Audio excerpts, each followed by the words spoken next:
Today we play golf. Let me show you how we do it in the pros. Welcome to Behind the Golf Brand Podcast. I never miss with the 7-iron. A conversation with some of the most interesting innovators and entrepreneurs behind the biggest names in golf. My friends were the golf clubs. I lived on the golf course. I lived on the driving range. From pro talk. You should learn something from each and every single round you play in. To fun from on and off the green. Why would you play golf if you don't play it for money? Just let me put the ball in the hole. This is Behind the Golf Brand Podcast with Paul Liberatore. Behind the Golf Brand Podcast is sponsored by On Point, the revolutionary three-dimensional domed golf ball marker. On Point provides alignment recognition as small as a degree of inaccuracy from the planned course of the putt face angle. Endorsed by Jim Furyk, U.S. Open champion and 17-time PGA Tour winner. On Point alignment technology has been proven to increase putting performance and help lower your score. Visit onpointgolf.us and be sure to use code GA10 for a 10% discount. On Point, make more putts. What's up, guys? Paul from Golfers Authority. Welcome to Behind the Golf Brand Podcast. This week, I have a very, very cool guest. I'm really excited about this.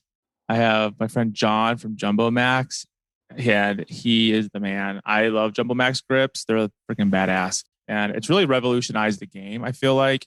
And they're definitely one of the first to start doing this. So I really think it's awesome to have them on the show, talk about the history of the brand and where they're going and all that. So without further ado, welcome to the show, John.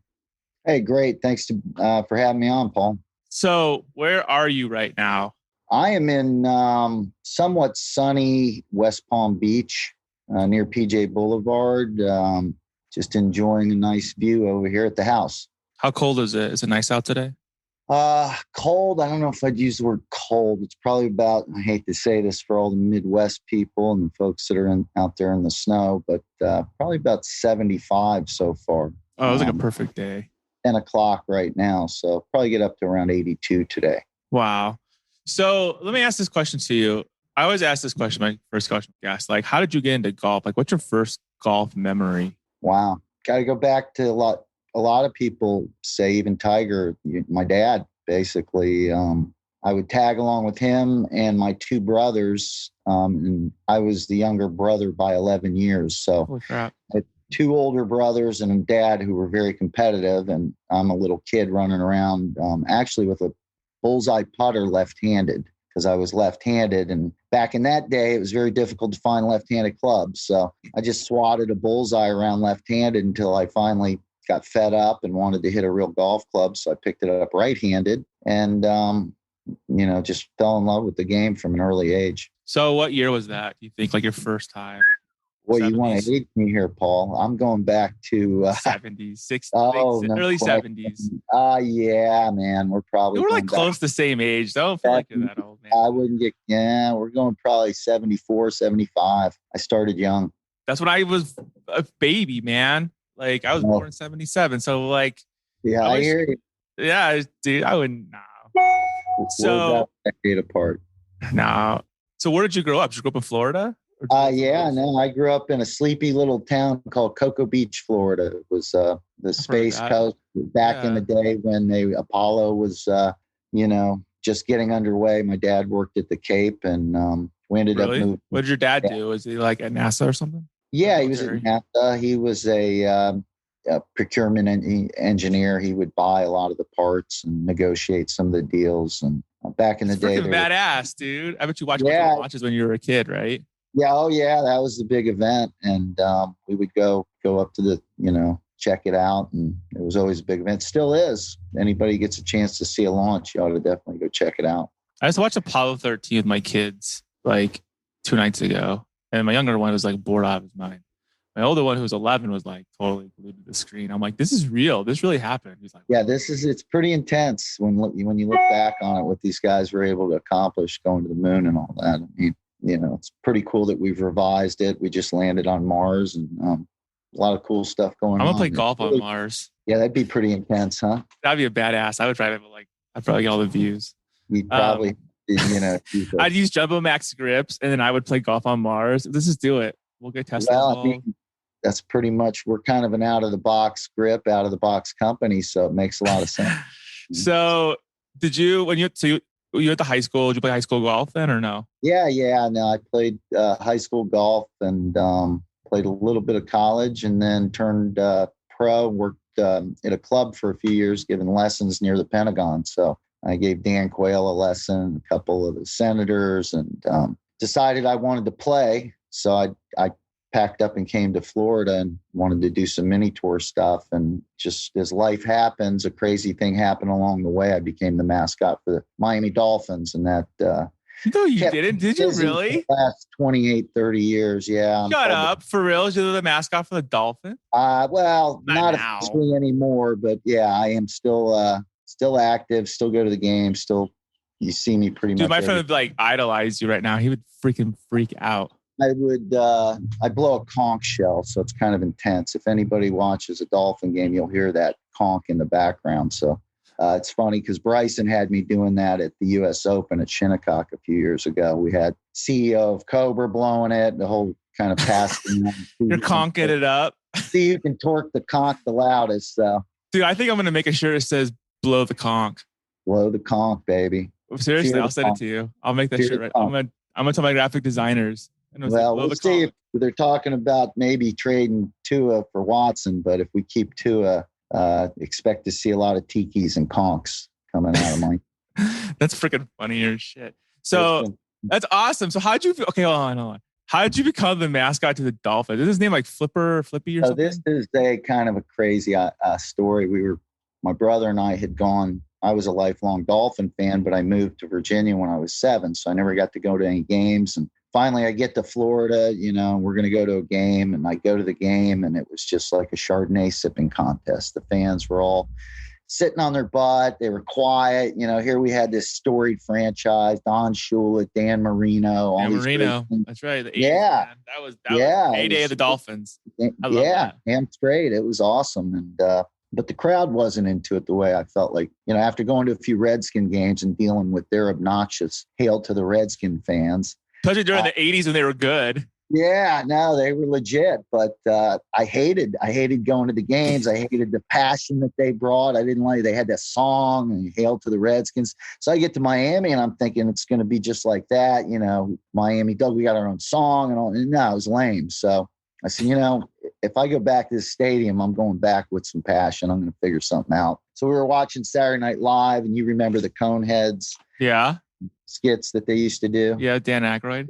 Yeah, so I looked at my brother. I said, what if we were the Finheads and we just had a fin protruding off our head instead of a cone, and we were these like characters that just showed up and whatever. So put an outfit together, and I wore it to the playoff game and ended up getting carried out of the stadium, and our fans loved it. And then I got on the Miami Herald, did an interview with us, went back the next week with a more elaborate outfit, and NFL Films filmed us, and it was just a lot of fun. It was like completely surreal. You're like, wait a minute. Yeah. I mean, just people were digging it, and we were like, all right, the people really like this. And, a lot of the, news agencies were kind of taking pictures and asking questions. So I said, I'm going to call the Dolphins and just let them know what kind of stir we made. And back then they had a mascot named Dolphin Denny. He was probably in his late 50s and really wasn't doing a whole lot at that Drinking time. Chardonnay.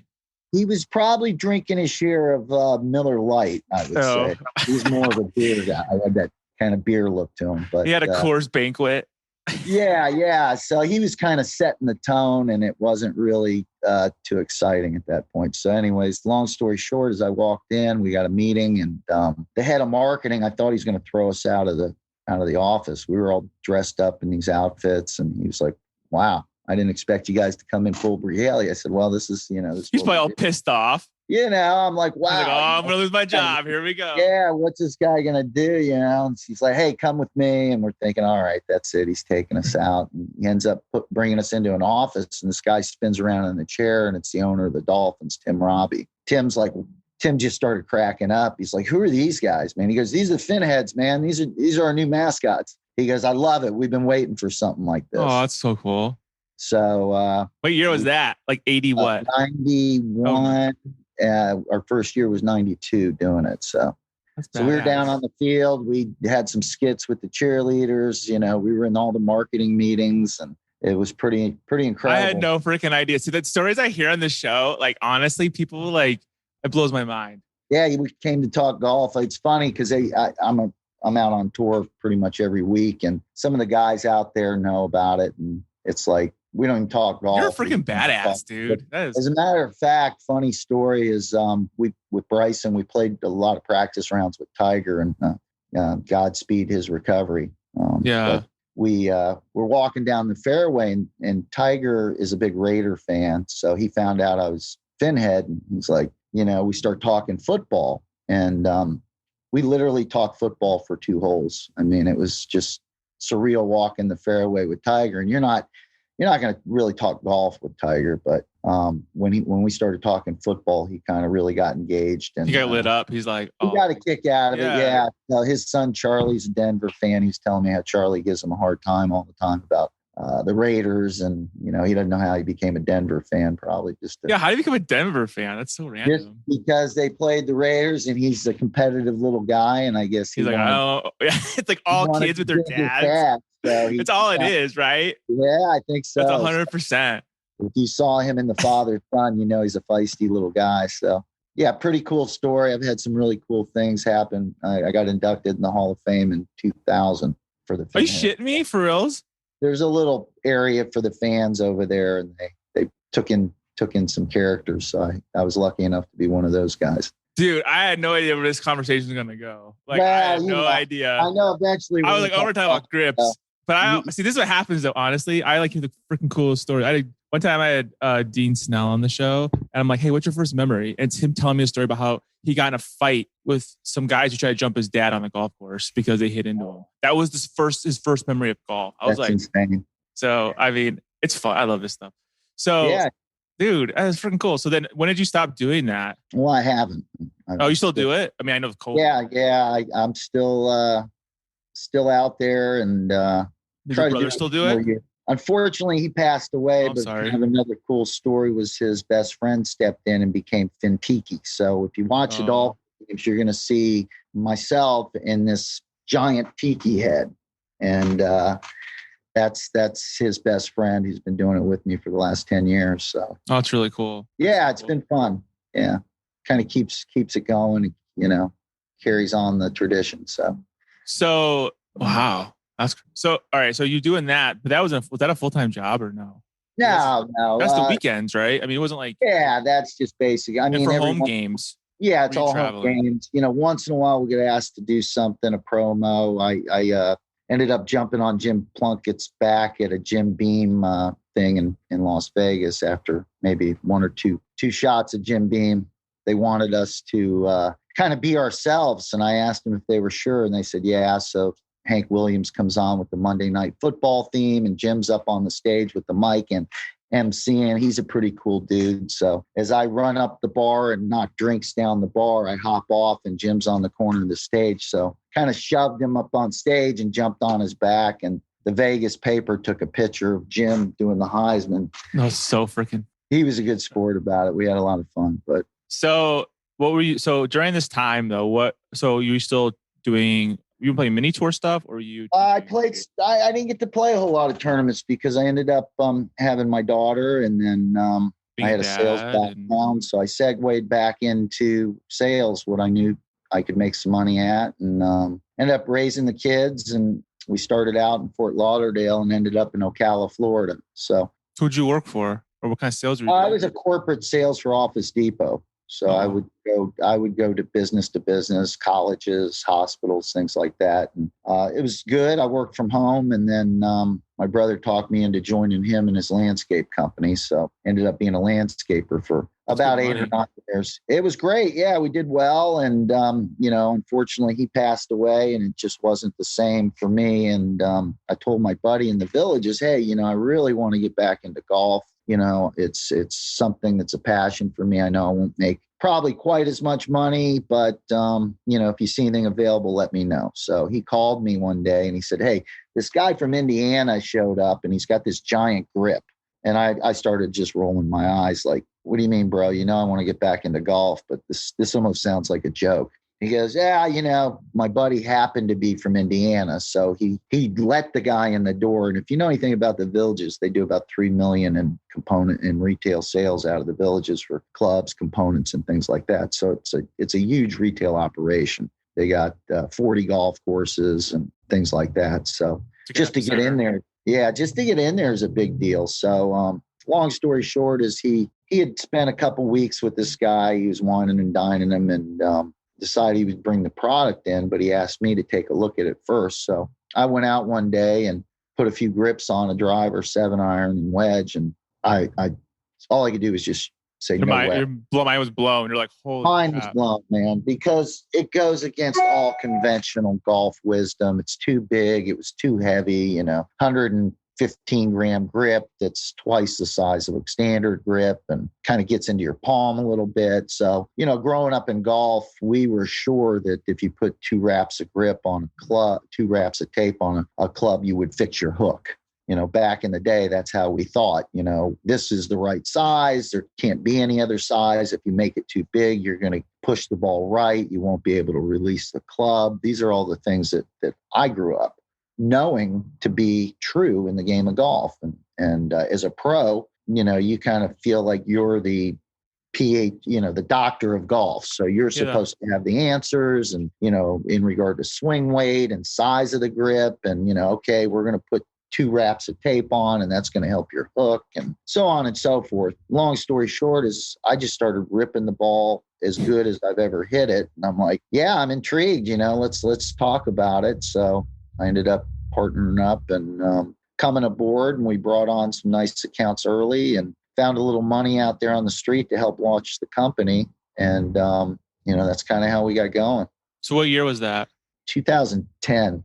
So did you leave your other job or were you doing both? No, I kept landscaping. I mean, we weren't, we were making a little bit of payroll, but we weren't like rolling in money. This was a startup with a giant, crazy big grip with very little, revenue, very little capital. So, we had to kind of start crawling our way until we got a little bit of money in the company. And then, I don't know if any of your viewers or listeners out there remember the pink dress commercial with JumboMax, but in 2011, we wrote a commercial, directed it, and put it on the Golf Channel, and it launched us basically. We were getting a ridiculous return on it, and goofiest commercial ever. But people to this day people still ask about it to this day. So, dude, you're in good shape, man. I could tell. You got some big arms, bro. No, just whatever. You look like a lot Bryson. running around out there, buddy. Staying active. So do you work out a lot? Off and on, I've always. Are the gyms open in Florida? I think they are, aren't they? Yeah.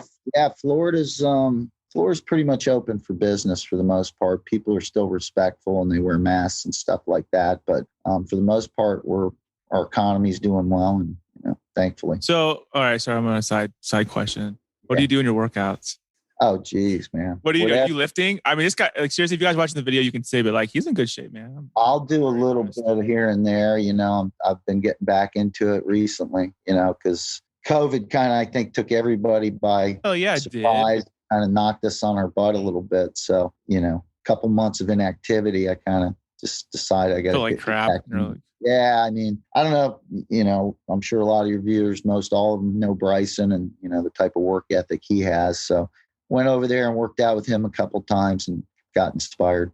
Then he kicked your ass probably. And you're like, shit. Dude, I remember a year and a half ago, we went over to the British and Bryson had never lifted a weight. And we're sitting in the training room and beautiful weights, beautiful, setup. So I'm like, yeah, I'm going to, grab a little workout while we're waiting here. So Bryson's over there, he's pulling on the bands and he's, doing, I said, oh, yeah, that's good, man. That's going to, that's good. So I went over, I started that's good doing for a chick. I started doing a little bench press and just this and that. And, Bryson started getting a little curious. He was looking over there like, I'm like, this isn't something you're going to want to do for golf, blah, blah, blah. Well, DJ walks in and then, all of a sudden he starts pumping a little bit of iron. A little bit. Only a little bit, probably. DJ's, DJ's an athlete, man. He's a beast.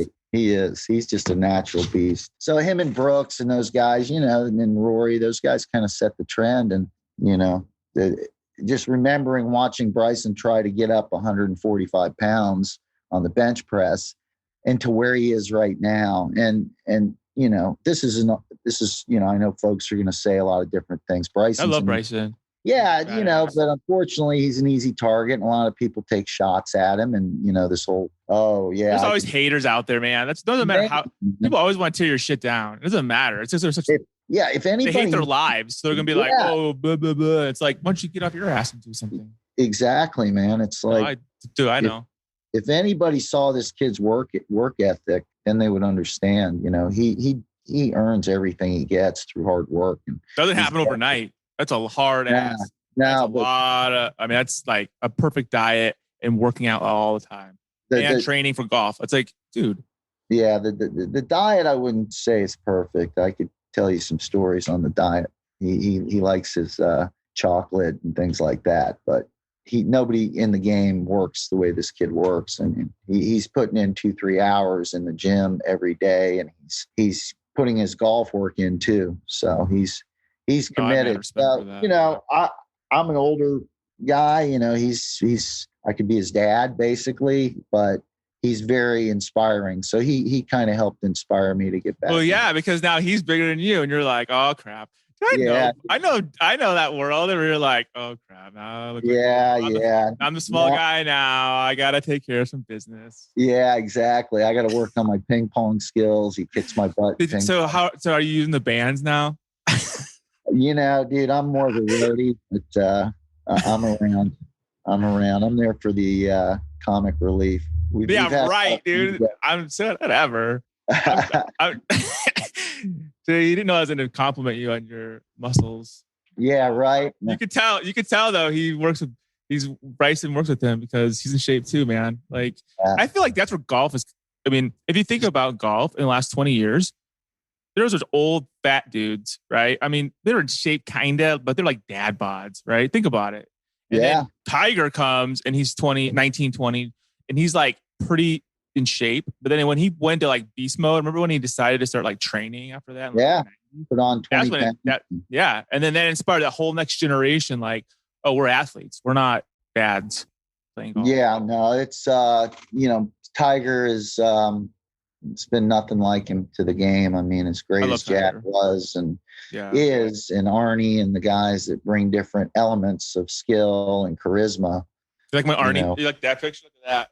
Cool. Oh yeah, man. He's my favorite. I got 3 Arnie stories that were just really epic. Maybe you could come back because I want to talk about JumboMax, but you're cool as hell, man. I like you. I can hang out with you. Appreciate it, Paul. Appreciate it. We've had fun. We like to have some fun along the way, and as a company, we like to have fun too. We're not.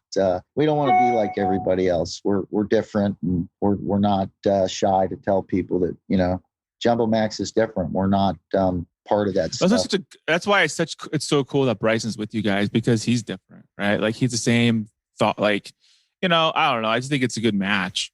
It's just synergistic, right? It is. It's like once we realized what we had, and we saw that this grip really performs the way it does. Because after you do enough demo days and shows, and the early years when we started doing these shows, a lot of people mocked at you and scoffed at it, and then people would hit it, and it was always like, wow. It was always, I've never hit a ball like that. It was always like, just people were going ham about it. And I'm like, okay, well, we're obviously on to something. And then, luckily Bryson came along, and Bryson is the same mindset. He wants to change golf and make the game more fun and just better for everybody. So he's not scared to innovate. He's not scared to try things. And, nobody's tried more stuff and will continue to go down rabbit holes like Bryson. So he's great. Awesome. But he has that mind, which is so cool, right? Because it's like you guys too. It's like there has to be a better way, right? Or there's probably what we've been taught is not what is true. It's true, but that's just barely touching the surface of what's happening. well, and then you see something like this and you're like, well, why is it working so well? And what are the, physics of it? So Bryson takes that scientific deep dive into it. And, you talk to orthopedics, and over the years, we've really kind of figured out what's working and why. And it makes sense. And not just the word because, it just works because, whatever. No, man. There's exactly data, and there's real reasons why the bigger grip, the heavier grip, the lighter grip, lighter, bigger grip, why they work. And when you look at the hand and the way the hand's made and the connections to the bigger muscles, the ulnar bone here, where our grip fits is a direct connection. If you get the right size to your ulnar, that leaves for really not a lot of deviation. Most golf grips fit here, and there's a lot of ways to deviate from the ulnar. But when you put it in this area here, which is the pad, it's the physiform, there's a bone right here. And our grip, if it's fit properly, it'll fit right in that physiform bone, which connects directly to the ulnar. So, not to get too crazy out there, Paul, but there is a medical, orthopedic, and science approach to it. So let's talk about the JumboMax grip. So right now you guys have, two types of grips, right? You have putter grips and you have the swing grips, right? Yeah, we have a variety of swing grips, different textures, different weights, which is really cool because you can have a one grip that weighs 50 grams and you have another same grip, same size that weighs 124. Bryson won 7 events with a 124 gram grip, U.S. amateur and a U.S. and a NCAA championship. Then you take that same grip, we were able to take the weight out of it, make the ultralight, which only weighs 50 grams. So it's kind of opened up Pandora's box for us and to say, okay, wait a minute, what's the right size, A, and what's the right weight, B? Because we've had success and a lot of success over a vast majority of time with a vast majority of players with different variations. So it's just the beginning of an exploration that we're on to find the perfect grip for each individual.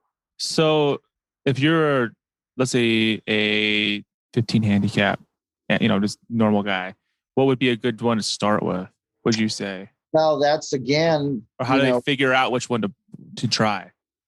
We have a fitting chart. We'll ask some questions. Usually we start with like hand size. Everybody has individual needs. A lot of people have arthritis. They're going to want to go a little bigger than I would normally recommend.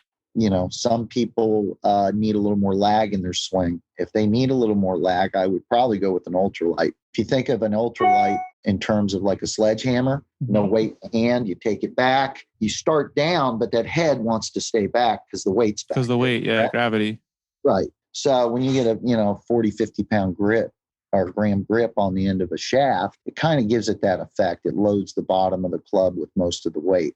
Whereas if you take a heavier grip and add some weight, throughout, it just raises the balance point up the shaft a little bit. So now imagine swing, a fishing pole or, a baseball bat where you still have the weight out there, but now you got a little more weight evenly dispersed through the bat. It allows for a really smooth, even swing. Now you can still get lag, but everything stays connected a little bit better. So just depends on the swing dynamics of the individual. So if someone comes to the site, like what would you recommend that they do? They just they go through where should they look to figure out which one they want? They're going to click right away. I recommend clicking on the fitting tool because it's going to direct you right into a specific size. And then we're going to give you the tips and our goal is just to give the consumer the information they need. Yeah. Make the right choice for their, we are developing fitting centers across, the country. It's probably going to take a minute to get all these in place. I'm talking to some different outfits. We fit for driver, we fit for shafts, do all these fittings, but nobody's fitting for grips. It's more, how does it feel? Do your fingers touch? That's all it is. That's all I talk about. We want to keep it. Yeah, it's got to be D2. If it's not D2, then you're messing up your swing weight. And then if you're some newbie guy, you're like, what's D2? And they're like, it's like, it's an irrelevant number that somebody made up because grips have weighed 58 grams. So D2 is always the swing weight of choice. So as doctors and experts, we have to have a story. Even if it's not even scientific, we have to have a story. So in my mind, when golf was invented, it was, leather was wrapped around a hickory stick. It was about a certain size. And then, we got to rubber grips. It was a certain size and weight. And we haven't varied much from it over 500 years. The thing is, too, which I find so interesting is that, grips, I feel like grips and shafts are kind of like the redheaded stepchild of a golf club, right? Like they don't get the respect or anything. Everyone's about the head. Oh, what's the new head model? Blah, blah, blah. But guess what? They're limited to what they can do. So they can just make improvement. They just, they have the CCs, they know what the max CC is, and they paint it something different and put something dumb on it. And they're like, oh, it's the new head. But like, no one talks about the shaft. No one talks about the grip. And it's like, you can make some pretty big changes in your game by switching that out. I'll tell you, working on tour, we're always looking at shafts. I mean, the players are always looking to improve their game through shaft performance. Bryson in particular, he helped design some shafts that are specific to him with LA Golf, and makes a big difference, But again, there's limitations. And then it stops. There's some point where it stops. You can only put so much carbon fiber. You can only put, so many different things. You can only make it flex stiff and weight in so many different places. But yeah, it's a big element, again. But I don't think grips even get close to them. I feel like if you look at the higher grade chain of golf clubs, it's like head, number one, everyone cares about the damn head. Then it goes shafts, and then it goes grips. Because don't talk about grips that much. But I don't even think it goes grip. I think grips were just an afterthought. It's like the OEMs will send out a rubber grip that's a certain size, and 90% of the people just play what's on it already. So they're not even thinking. Until they dry out in the garage for 10 years. And they're like, all right, it's like, grips. Yeah, it's just the most overlooked, I guess, part of golf. And, that's the only thing that touches your hands. So in my mind, to become more efficient with the golf club, the grip potentially has the biggest impact on your ball striking. So, because we've been able to develop so many different sizes from standard all the way through to what Bryson does with the XL JumboMax, we've opened up kind of a Pandora's box, and we're seeing the results, and there's real data that backs up more club head speed, better dispersion, longer, straighter shots is what we say, but it's not a slogan. It's true. So when it comes to the putter grips, when did you guys start doing putter grips? Well, around the same time? We had originally a putter grip that was kind of a pistol style. It was heavy. And then and once Bryson got in the mix with us, we said, we got to come up with a putter grip for him. So as his methods changed over the years from conventional to side saddle to arm lock, we've developed, 3 or 4 grips that kind of fit each style. So we've been able to lead the market with the arm lock. It was funny. We were in a hotel, and, Bryson was getting ready to go to this method, and, we needed a grip. So basically we designed a grip at the hotel, in the lobby. And, drawing it out and be like, oh, we should do this. Conceptually, what I thought would be the best would be to make the flat part the part that lays along your forearm, as opposed to have the round part. Most people would just put it like, okay, the flat part's on your thumbs and the round part would run up your arm. And that didn't make sense. Why not have the flat part run through the palm of your hand all the way up to under your elbow where the USGA said it could go? Based on that, we decided to make as wide, a flat spot as possible through the rules of golf. So what we've come up with is a light, wider version of an arm lock that really, really helps to stabilize. There's really not room when you're locked in like that for much wrist movement at that point. So once you get locked in, it's a matter of just moving the bigger muscles. What I find is so fascinating is I don't really know of any company that do this. You guys are extremely innovative, right? Like, I don't know, I know all the grip companies and I've worked with them all, and I don't see them making big strides in grips. I see softness, color, and stupid shit like that. But not about how can we make this different. It's more like how can we sell more? I guess a better way of saying it. Yeah, so, not to really. I'm not trying to bash anybody. I'm just saying you guys are very innovative, right? Like from what we're out of the box. We're looking for ways to get better. We're looking for ways to be different in a way that helps golfers be better golfers. I mean, the game's a tough game, and a lot of people get discouraged, and, a lot of people come from other backgrounds, whether it be baseball or, we've all grabbed a rake, or we've all, grabbed a shovel, or, whatever you've done. If you take a look at it and look back at it, the handle was always bigger. Imagine a golf grip, a standard golf grip on a shovel, an axe, a fishing pole, pick. Yeah. Tennis racket, a baseball bat, a rope. If you got to climb up a rope, would you climb up on a skinny rope, or would it be easier to climb up on something that has surface contact with your palm?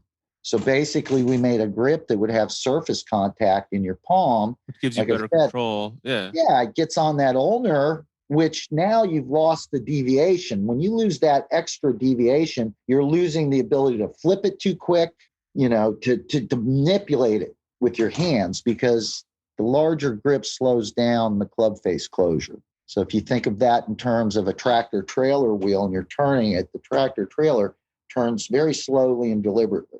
If you think of it on a race car or a go-kart, it's very quick and the car reacts very quickly. It's the same thing with the grip, the size of a grip, and the club head. So you don't want that club head acting quickly. You don't want your fast twitch muscles dictating how the club closes. You would rather have a big, what does every teacher tell you? You want to get a full turn and use your bigger muscles. JumboMax, the size of that grip will allow you to do that without any tension. Because most people, if you don't have any surface contact, end up having to squeeze with these fingers, which creates tension. So you see a lot of blocks and things like that based on tension. Somebody hits a JumboMax, they lose that tension. Club turns over as it should, but it's not a quick turn. It's a deliberate turn. Now it's going towards the target just a little bit longer. So then they see these incredibly straight shots they've never seen before. So they're all, if you look at our reviews anywhere, you're going to hear people talking about longer, straighter shots. You know what I think? I think the hardest thing is just education, right? Like people. Yeah, no, that's it. That's what it comes down to all of this. It's like, people need to be educated as to how your technology works and why it's good for them. No, you've hit it on the head, Paul, because it's just, that's why we, did a lot of demo days, and, the more people we get in front of, the more success we seem to have. Because if I get 10 people that will hit and I can get the right size in their hand, 8 or 9 of them are going to switch. I mean, you'll have a few people that, it just feels big, or, they get caught up on a feel. When you look at the flight scope, though, you start seeing, wait a minute, you just picked up 3 miles an hour. You're hitting it 25% straighter. So, it just doesn't feel right. Well, we're more about performance than feels. Do you want to hit it farther, or do you want it to feel right? Yeah. You're going to get used to it, right? You're going to get used to that feeling. It's just you're not used to it yet. Well, you ask anybody that's hit a JumboMax and played, with it, or just hit a bucket of balls. You could take a JumboMax out, hit a bucket of balls. I promise you, when you pick up a regular golf grip, you're going to be like, I don't know how I did this all these years, because it feels so funky after you get used to it. And you get used to it in a day.